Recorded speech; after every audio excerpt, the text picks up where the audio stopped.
Welcome to McPlum, simple solutions served daily. Arrange a standard 52-card deck into the Klondike layout.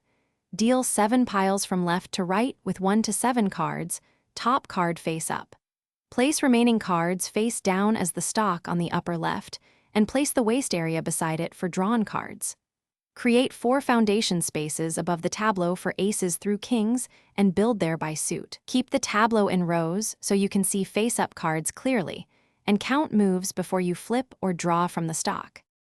When playing the tableau, move cards in the tableau by alternating colors and descending rank, like red 9 on black 10, or move sequences of correctly ordered cards as a unit. Turn the top stock card to the waist.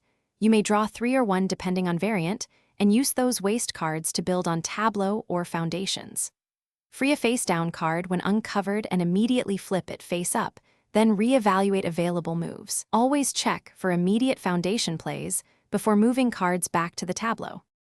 Your goal is to build each foundation from ace to king by suit until 4 foundations contain all 52 cards, moving aces to foundations as they appear. Use the stock sparingly and prioritize uncovering face-down cards so you increase future move options and avoid wasting draws. When a tableau column is empty tableau spaces accept only a king or a legal sequence starting with a king. Plan to free kings strategically. If no moves remain, reset the stock per the chosen draw rule and continue. Thanks for watching. Stay juicy and subscribe.